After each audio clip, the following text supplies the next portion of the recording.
Like life and death, moon and sun, it's sure to each the piper comes.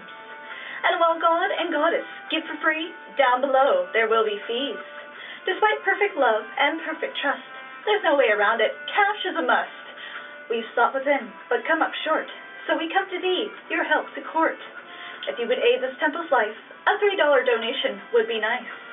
Remember well that gifts when sent return threefold of what was spent. But if you can't, well, blessed be.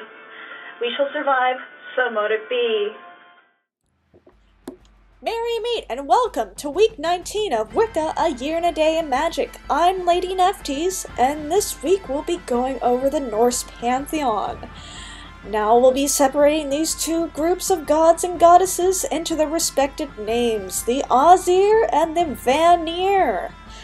Now it's important to note that the Azir and the Vanir had a war at one point, but they became unified as the Azir, living in Asgard.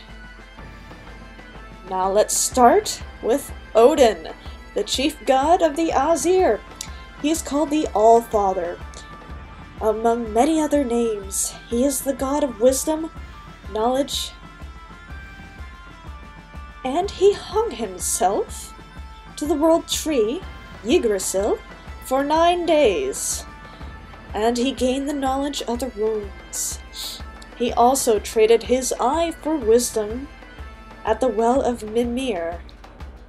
Now Wednesday is his day, and his numbers are 3 and 9. His animals are the ravens, Hugin and Munin, which bring him news from the 9 worlds. His hall is Valhalla, obviously. If you watched the movie Thor, you probably figured some of this out. Now offer Odin beer and salmon or beef. Now his wife is Frigg, which we'll be learning about in a moment. Now on to Thor, the god you should be most familiar with if you're unfamiliar with Norse mythology. He is the god of thunder.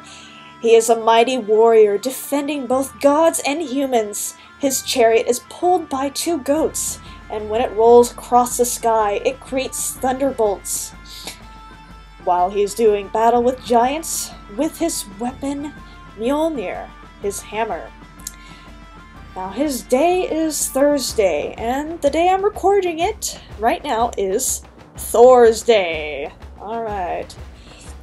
Now, at one point, he was fishing, and he caught the Midgard serpent on his line.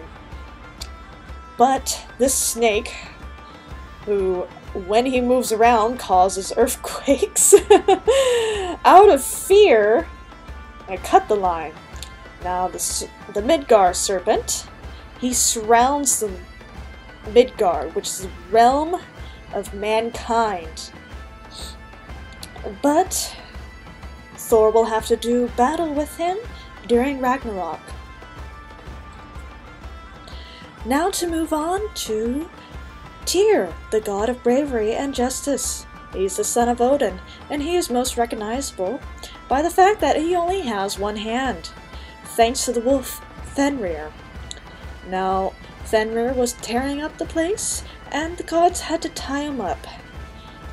But Fenrir would only do so on one condition, that one of the gods put his hand in his mouth while they tied him up, as a sign of trust. Now, Tyr, being the bravest of all the gods, decided he would be up for the task.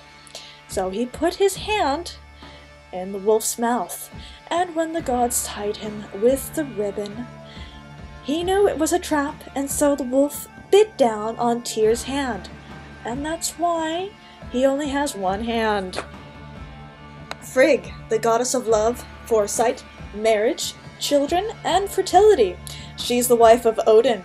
She is called the knower of all things, but she rarely speaks about her visions of the future, because she cannot change fate that she sees in her vision. But she does attempt to do this once with her son Balder, god of light and purity. She asked every living thing not to harm her son, but failed to ask the mistletoe, which her son was killed with from an arrow made by the wood of a mistletoe tree. Next is Heimdall, guardian of the gods and guardian of the Bifrost Bridge. He can hear leaves fall, grass grow, and requires less sleep than a bird. During Ragnarok, Heimdall and Loki are the last gods remaining, and they will do battle and kill each other. Loki, god of trickery and mischief. He is the son of an ice giant, but he also himself fathers many monsters and giants. Loki will help gods and giants, but only if it serves him. Now there are many tales of Loki. Look them up, they're pretty entertaining. But the gods became fed up with him, so they tied him to 3 rocks in a cave, with the entrails of his own son, where a snake drips venom into his mouth. Now his loving wife holds a bowl to stop the venom, but when the bowl becomes full of venom, she has to go and throw it out, so leaving him unattended for the venom to go into his mouth and poison him, which causes him to convulse and cause earthquakes. Now he will remain here until Ragnarok.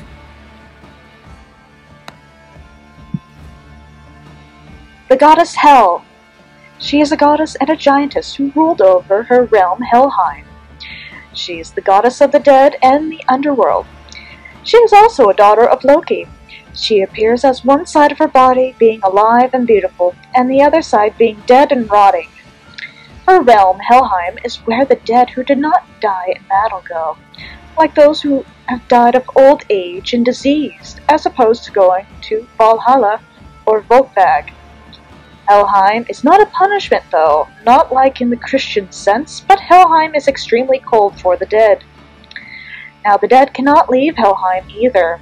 In the case of Balder, the whole world pleaded with Hel when he was killed to release him.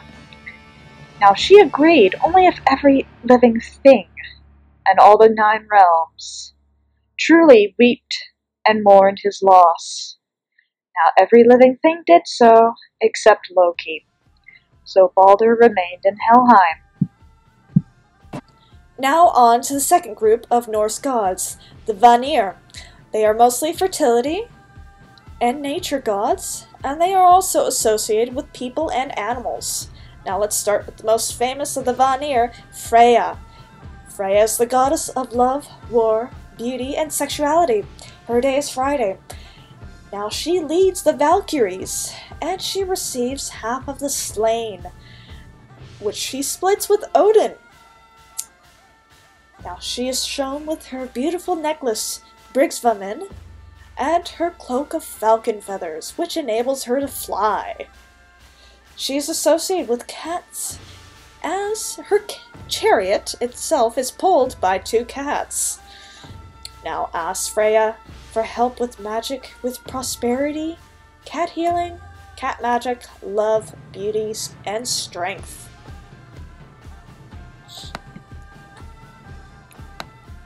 Njord, god of the sea, winds, fishing, wealth, and crops. He is the father of Freya and Freyr. He was married to Skadi for a short period of time. Now, after Skadi's father, she herself is a giantess, and her father, of course, was a giant, was killed, the gods let her choose a husband. But she could only choose by looking at the god's feet. So she looked, and she tried to find the best-looking feet out of the gods. But she found the best-looking feet, but unfortunately they belonged to Njord. So the 2 ended up getting married. So they decided they would spend time in each other's realms. So Njord had to go to Skadi's realm in the snowy mountains, which he did not care for. And Skadi had to go to Njord's realm by the beach, which she did not care for either. So the 2 decided the marriage was ill-fitted for each other, and they got a divorce. So I guess that's what you get when you choose your husband by the way his feet look. Freyr. He is the god of fertility, rain, and sunshine. He is the son of Njord and is the twin of Freya. He provides wealth and abundance, and is sometimes depicted with an erect phallus. Now, he resides in Alfheim, where the elves live. And he has a ship that always has the best winds for travel and can be stored away in his pocket. Now, he is called the foremost of gods, and he is also referred to as hated by none. Now, out of these Norse gods and goddesses that I have shown you in this video, or you can do your own research and look into more of the Pantheon, decide which one you are drawn to and do a little bit of research, and tell me about that god or goddess in the link below. And next week we'll be going over another pantheon, the Celtic Pantheon. Now, I hope that you all have enjoyed this video, and I hope, seriously, that I have pronounced every single one of these gods' names correctly. Unfortunately, I'm suffering from a little bit of a cold, but until next time, blessed be!